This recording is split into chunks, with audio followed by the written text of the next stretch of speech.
አሁን ደግሞ መስመር ላይ ከሰሜኑ ሀገራችን ክፍል ሩቬን መሸሻ መምህር ሩቬን መሸሻ ይገኛል። ጤና ይስጥልኝ መምህር ሩቬን።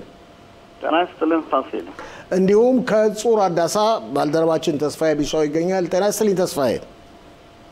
ጤና ይስጥልኝ ፋሲል። ጤና ይስጥልኝ መምህር ሩቬን። ጤና ይስጥልኝ ተመልካቾች። ይኸውልህ መምህር ሩቬን እንደዚህ ነው የምናደርገው። ከተስፋዬን ጀምርና የምትጨምረው ካለ ሌላም ማብራሪያ ውስጥ ስላለው ተጨባጭ ሁኔታ በሰፊው ተነትንልሃለህ። እስኪ ተስፋዬ መጀመሪያ መረጃዎችና ዜናዎችን። አሁን እንግዲህ ፋሲል በመግቢያህ ላይ እንደተጠቀስከው በጋዛ ጦርነት እንደቀጠለ ነው። ባለፉት 4 ሰዓት ውስጥ የእስራኤል አየር ኃይል በጋዛ ሰርጥ 140 በላይ የአሸባሪ ኢላማዎችን አጥቅቷል። ከተጠቁት ኢላማዎች መካከል ወታደራዊ መዋቅሮች፣ ለጦር ኃይሎች ስጋት የሆኑ ጸረ ታንክ ማስወንጨፊያ ቦታዎችም ይገኙበታል። እንግዲህ ሌላው የአየር ወለድ ብርጌድ ተዋጊ ቡድን በጋዛ ሰርጥ በኻን ዩኒስ አካባቢ ሰፊ ዘመቻ ከፍቶ ጦርነቱን ያጠናከረበት ያለ ጊዜ ነው። እስካሁን ድረስ ከአሸባሪው ጋር ፊት ለፊት በተደረገው የተኩስ ልውውጥ ከአየር ኃይል ጋር በመተባበር ብዛት ያላቸው አሸባሪዎች ተደምስሰዋል። ወታደራዊ መሰረተ ልማቶችም ያወደሙ ሲሆን ከነዚህም ውስጥ አሸባሪው ሲገለገል የቆዩ ህንጻዎችና ምሽጎች ይገኙበታል። ሌላው አሸባሪው ለሽብር ተግባር ሲጠቀምባቸው የነበሩትን 3 ኪሎ ሜትር የሚገመት የመሬት ውስጥ ዋሻዎችም እንደዚሁ ወድሟል። በዛሬው ዕለት ተጨማሪ ኃይሎች ወደ ጋዛ ሰርጥ ዘምተዋል። ታጋጆችን ለማስለቀቅ ከፍተኛ ጫና እየተካሄደ መሆኑን መረጃዎች ያሳያሉ። የአካባቢው ነዋሪዎች እንደሚሉት ጋዛውያን ከሚናገሩት ውስጥ አሸባሪው ሐማስ እርዳታ ሊቀበሉ የሚመጡትን ንጹህ ዜጋዎች እዛ አካባቢ ተኩስ በመክፈት እንዳይጠጉ የሚያደርግ ሁኔታዎችም የታዩበት ነው። ይሄን ይመስላል በጋዛ። እንግዲህ ሌላው ተጨማሪ ዜና ያለን በይሁዳና ሰማሪያ አካባቢ አሁንም ጦር ኃይሎች የሚደረገውን ዘመቻዎች እንደቀጠለ ነው። በአሁን ሰዓት ወደ ራማላ አካባቢ የሚገኙ አሁንም የሽብር ፈጣሪዎች በሚያደርጓቸው እቅዶች ቀድሞ በመድረስ እነዚህን እቅዶች የሚያከሽፉበት ሁኔታ ነው። ብዛት ያላቸው መሳሪያዎች ወደ ኢየሩሳሌም የሚወጡና በአካባቢዋ የሚወጡ የሽብር ስራ ድርጊቶችን አክሽፏል።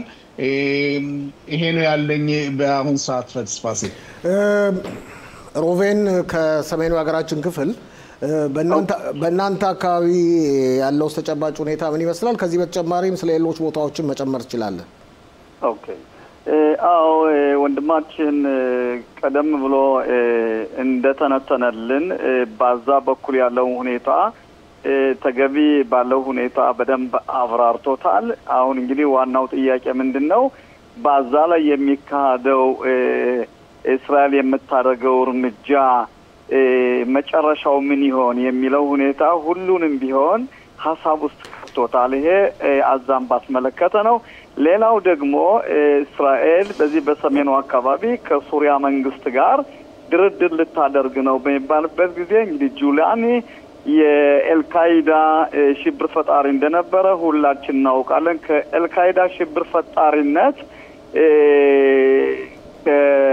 ከነበረው ጋር የሚደረገው ድርድር ምንድነው እሱ የሚፈልገው? እስራኤልስ ከዚህ ነገር ምን ነገሮች ነው የምትፈልገው የሚለው ሁኔታ ቆይተን የምናይበት ሁኔታ ሲሆን ሌላው በእንግዲህ የእስራኤል ጸጥታ ዋና ሻባጥ የሚባል ባንጃኔ የሀገር ውስጥ የህዝብ ደህንነት እሱን ሊቀመንበር ለመምረጥ ዋናው አድራጊ ፈጣሪ እንግዲህ ጠቅላይ ሚኒስትራችን ነው መምረጥ የነበረበት። ይሄ ነገር ግን በፍርድ ቤት ዛሬ ሲያጨቃጭቀው አለው ምንድነው መሆን ያልነበረበት ሁኔታ በዛሬው ዕለት በእውነት የእስራኤል ፍርድ ቤት ወደ ፖለቲካ መግባቱ በተለይ ከዚህ ላይ ለመናገር ቢፈቀድልኝ የግራ ክንፍ የሆኑት በሙሉ ይሄን ነገር በመገፋፋትና የዛሬው የዋለው ጭቅጭቅ በፍርድ ቤት እጅግ በጣም የሚያሳዝን ሁኔታ ነው። የዚህ አይነት ሁኔታ ነው ያለው ሁኔታ። አሁን ያለው ሌላው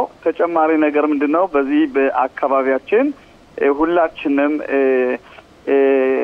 የሚያስደንቀው ምንድነው? እስራኤል በመካከለኛው ምስራቅ ሀያላን መንግስት ብሎ ለመጥራት ከፍተኛ የሆኑ ጥሩ መረጃዎች ስላሉ እነዚህ ነገር የእስራኤልን ነዋሪ የሆን በሙሉ ይሁዳንም ሆነ ማንኛውም እስራኤል ዜጋ የሆነ እጅግ በጣም የሚያስደስት ሁኔታ ነው የምለው። እንግዲህ በሚቀጥለው ሰኞ ደግሞ ጠቅላይ ሚኒስትራችን በኢራን ላይ የተደረገውን ጥቃት አስመልክቶ ወደ ዋሽንግተን በመሄድ ከዶናልድ ትራምፕ ጋር በመገናኘት የማሸነፉ ሁኔታ ምን ይመስላል የሚለውና ብዙ ነጥቦችን ከዛ ውስጥም የታግተው የሄዱትን የነሱ ሁኔታ ከዶናልድ ትራምፕ ጋር ንግግር ያደርጋሉ የሚለው ሁኔታ ነው። እንግዲህ እስቲ ወደ ተስፋዬ ወደ አንተ እንመለስና በደቡብ እስራኤል ያለውን ተጨባጭ ሁኔታ በሚገባ እንደምትከታተል ግልጽ ነው።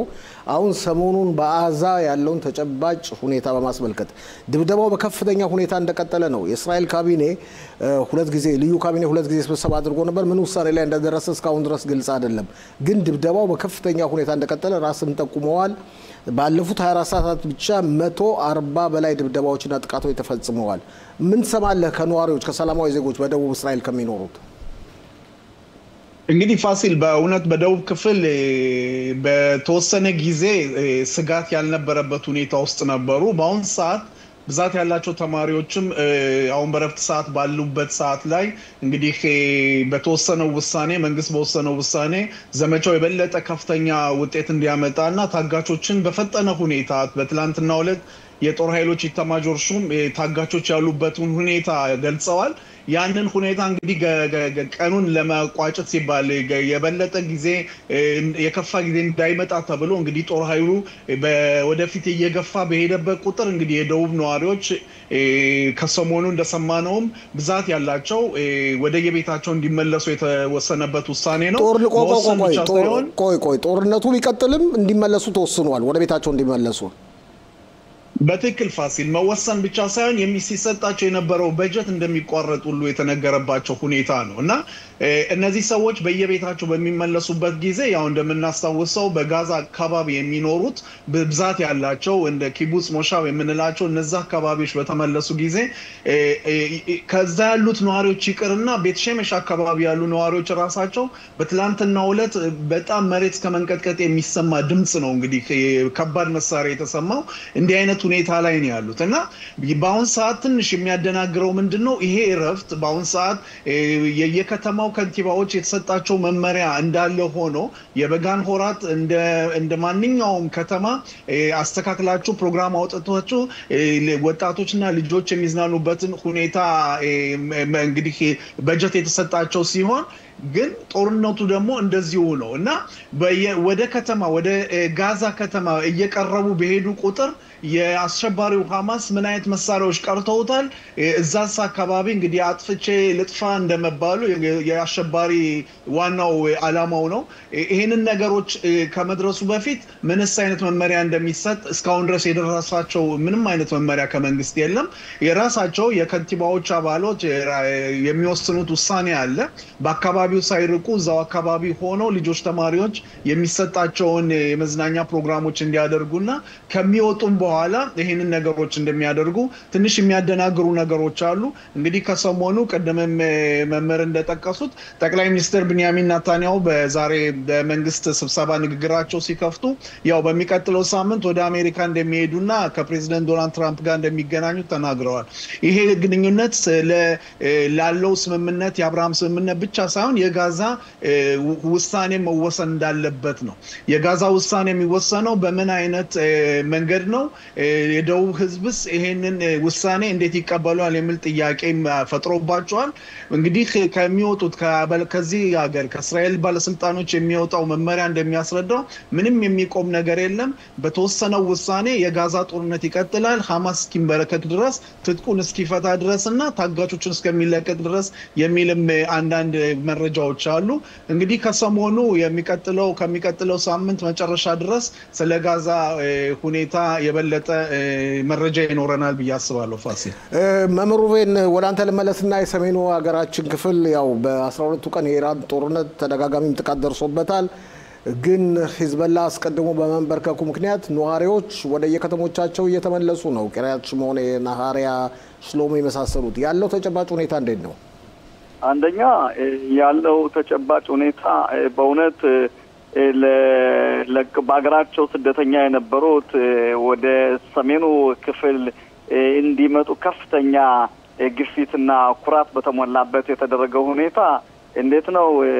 የእባብን ራስ ከመታን በኋላ ነው እንግዲህ እስራኤል በኢራን ላይ ያደረገችው ሁኔታ ህዝቡ በጀምላ ወደ ነበረበት ሄዶ እንዲሰፍር ከፍተኛ ምክንያት ሆኗል። ይሄ ዋናው ምክንያት ነው። በዛም ከሚገርም ነገር በሂዝቡላ በኢራን ላይ እስራኤል ጥቃት ባረገችበት ወቅት ሂዝቡላ ጥቃት አለመሰንዘሩ እጅግ በጣም የሚገርም ነው። እነዚህ ነገሮች ህዝቡን ወደ ነበሩበት አስተላልፈዋል።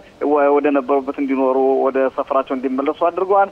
ሌላው ደግሞ ፋሲል ምንድነው ከዚህ ላይ ማወቅ ያለብን ምንድነው ልጆቻችን እንግዲህ በአሁኑ ወቅት በእስራኤል ሀገር ያለው ሁኔታ ሁላችንም እንደምናውቀው ቀላል ነገር አይደለም። ስለዚህ ልጆች ትልቁን ረፍት ጀምረዋል። ስለዚህ በዚህ አጋጣሚ የመዘጋጃ ቤት ወይንም ደግሞ ኤሪያ ብለን የምንጠራው አካባቢ እነሱ ብቻ በኤሪያ ውስጥ ያሉ በማትናስ በኩል ያሉ ሰራተኞች ብቻ አይደለም ኃላፊነትን የሚወስዱት። በዚህ አጋጣሚ የአገሪቱ ሁኔታ በመመልከት ማንኛውም ወላጅ የሆነ በሙሉ በልጆቻቸው ላይ ከፍተኛ የሆነ ትኩረትና ክትትል ማድረግ ያስፈልጋል። በተለይ በውሃ አካባቢ በውሃ ዳርቻ አካባቢ ጥቁር ባንዲራዎች በሚኖርበት ጊዜ ወጣቱ ረፍት ያለው ወጣት እየገባ ለህይወቱ አስጊ እንዳይሆን ባለፈው በቅሪያትያም ለምሳሌ የጥቁር ባንዲራ እየታየ ሰዎች ሁለት ወጣቶች ገብተው በከፍተኛ ቆስለው ወደ ራምባም ሆስፒታል ገብተዋል። ይህ ነገር እንዳይፈጠር የወላጅ ከፍተኛ ኃላፊነት ይጠበቅበታል ማለት ነው። ይሄንን ይመስላል እንግዲህ በዚህ አካዳሚ በመምርነት ይሄን ነገር ለማስተላለፍ ለህዝቡ የምፈልገው ይሄን ነው። ጊዜ ካለ እንደገና መለሳለሁ። ሩቤን ተጠባበቀኝ። እስቲ ተስፋዬ የክረምቱ የእረፍቱን ጊዜ አስመልከት። እንግዲህ ተወያይተው ዘግተዋል። ፋሲል በእውነት መምህር እንደተጠቀሱት በትላንትናው ዕለት ትንሽ ነካክተነው አልፈን ነበር። ዛሬ ትንሽ ሰፋ ለማድረግ ያህል እንግዲህ በበጋ የልጆች እረፍት በተመለከተ አስተያየት ሰጥተን ትላንት አሳልፈናል። ለመጨመር ያክል ወላጆች ማወቅ ያለባቸው የትምህርት ሚኒስቴር በማንኛውም የእረፍት ሰዓት የትምህርት ተቋማትና ከመደበኛ ትምህርት ውጪ በሚደረግ ማንኛውንም ፕሮግራም ከመፈጸሙ በፊት ለአዘጋጆቹ ፍቃድ የሚሰጥ አካል ነው እና ይሄ አካል ለማንኛውም ህዝብ ለማንኛውም ፕሮግራም እኔ ነኝ የምሰራው ለሚል ምንም አይነት ፍቃድ አይሰጥም። ያንን ፍቃድ ደግሞ ወላጅ የማየት ግዴታ አለበት። ማንኛውም እንደ በዕብራይስጥ ከይታና እንደምንለው ወይ ደግሞ የተለያዩ የልጆችና የወጣቶች ፕሮግራም የሚደረግበት ጊዜ ነው። ለምሳሌ ያህል ብንቀርጽ አሁን ለምሳሌ የቤርሼባ ማዘጋጃ ቤት ተማሪዎችን በኢየሩሳሌም ጉብኝት ባደርግ ፈልጋለሁ ካለ የግዴታ ተማሪዎቹ የሚጎበኙበትን አካባቢዎች የተማሪዎች ብዛት ተማሪዎቹን የሚሸኙ ስም ዝርዝር እንግዲህ ከ24 ዓመት በላይም ሊሆን ይችላል የሚጎበኙበት ቀንና ሰዓትን ይሄንን ጨምሮ ማመልከቻ ማሰጠት አለበት ለትምህርት ሚኒስቴር ማለት ነው። እና ይሄ ትምህርት ሚኒስቴር ይሄን ማመልከቻ ተቀብሎ ሁኔታውን ይመረምርና ጥናት አድርጎ ለዚህ ማመልከቻ መልስ የሚሰጠው እንዴት ነው? ለቤርሼባ ማዘጋጃ ቤት እንደ ሁኔታው መልስ ይመልስለታል። አካባቢው የግዴታ ትጥቅ የታጠቁ መሳሪያ ያዙ ለምሳሌ ኢየሩሳሌም አካባቢ ያለ መሳሪያ የምትሄድበት ቦታ አለ፣ የመሳሪያ ይዘን የምትሄድበት ቦታ አለ። በአሁን ሰዓት ግን በጦርነት ሰዓት በየቦታው በየእስራኤል በተንቀሳቀሰ ቁጥር የግዴታ መሳሪያ ይዞ የሚሸኝ ያስፈልጋል። እና እንዲህ አይነት ነገሮችን ከመረመረ በኋላ የአየር ጸባይን ሁኔታ ከመረመረ በኋላ ካሉት ከአካባቢው የፖሊስ የከንቲባው እነዚህ ነገሮች መርምሮ ከፖሊሶች ጋር ሌሎች ፕሮግራሞች ካሉ እንዲህ አይነት ግጭት እንዳይኖር አድርጎ በጣም ብዛት ያላቸው ጥናቶች ተደርገው ነው እነዚህ ነገሮች ተመልሰው ይሄ ማመልከቻ ፍቃድ አለው ተብሎ የሚሰጠው። ያን ፍቃድ ከተቀበሉ በኋላ ራሱ የቤርሼባ ማዘጋጃ ቤት ደግሞ ትምህርት ሚኒስቴር በሰጠው መመሪያ መሰረት እነዛን ውል ማድረግ አለበት። ያ ወረቀት አብሮት ይሄዳል ከተማሪዎቹ ጋር ለጉብኝትም ሆነ ለተለያየ ጉዳይ። በዛ ቦታ ላይ ሳስበው አንድ የትምህርት ሚኒስቴር አባል የሆነ መጥቶ ሁኔታውን ያቀናል። ያንን የተሰጠውን ማመልከቻና የተሰጠውን ፍቃድ የግዴታ ማየት አለበት። ፍቃዱን አይቶ ተማሪዎችን ቁጥር አይቶ የተሰጠው መማሪያ ሞልቷል አልሞላም የሚለውን መገንዘብ አለበት እና ማንኛውም ተማሪ በየትኛውም ቦታ ሲወጣ የግዴታ ትምህርት ሚኒስቴር ነው ኃላፊነቱን የሚወስደው ምክንያቱም በኢየሩሳሌም ከወጡ በኋላ አንድ አደጋ ቢደርስባቸውና የተለያየ ነገር ቢሆን እሱ ነው ቶሎ ደርሶ እነዚህን አደጋዎችና ያሉበትንም ቦታ ስለሚያውቅ የማውጣትና የማዳን ችሎታ ያለው እና የወላጆች ዋና ኃላፊነት አሁን የምንለው ትላንትም ዛሬ መምህር እንደደገሙት የግዴታ ይሄንን የወረቀት ማየት አለባቸው የት ነው የሚሄዱት ኃላፊውስ ማን ነው ከማን ጋር ነው የሚለው ከዚህ በፊት ካላጠበቁት አሁን የግዴታ መጥበቅ ያለበት ዋናው ዓላማው አሁንም እስራኤል በጦርነት ላይ ነው ያለችው ምንም ጦርነቱ ያለ ሆኖ ለተማሪዎች የበለጠ መዝናናትን መንግስት ቢፈቅድም የወላጅ ኃላፊነት ግን ቤት ውስጥ ልጆቹን ማጎር ሳይሆን የግዴታ መውጣት አለባቸው ኃላፊነታቸው ግን ይሄንን ፍቃድ የግዴታ ማየት አለባቸው ነው ምለው ፋሲ መምህር ሩቬን መሸሻ 15 ሰከንድ መጨመረው ካለ አዎ ከ15 ሰከንድ መጨመረው ካለ ያለው ሁኔታ ምንድነው እንግዲህ ወንድማችን እንደተናገረው ልጆችን ባስመለከተ በወላጅ ላይ ከፍተኛ ቁጥጥርና ትኩረት ማድረግ አስፈልጋል ከዛ ጨመር ማድረገው ምንድነው ሁላችንም ኦኬ ቀጥል 10 ሰከንድ አጠቃላይ አዎ ከ10 ሰከንድ አለ ዶናልድ ትራምፕ በቢንያሚን ፍርድ ባስመለከተ በፍርድ ቤት መረብ የገባው ጣልቃ ሁኔታ ጠቅላላ በእስራኤል የፖለቲካ ክፍል ሆነ በእስራኤል ነዋሪዎች ላይ ከፍተኛ ክርክርን አስገብቶ ይታያል በአሁኑ ወቅት እንግዲህ ይሄ ነው ያለው ሁኔታ እና ነገር ደግሞ በማድረግ አለብን ሩቬን መሸሻ መምህር ሩቬን መሸሻ ባልደረባዬ ተስፋዬ ቢሻው በጣም አመሰግናለሁ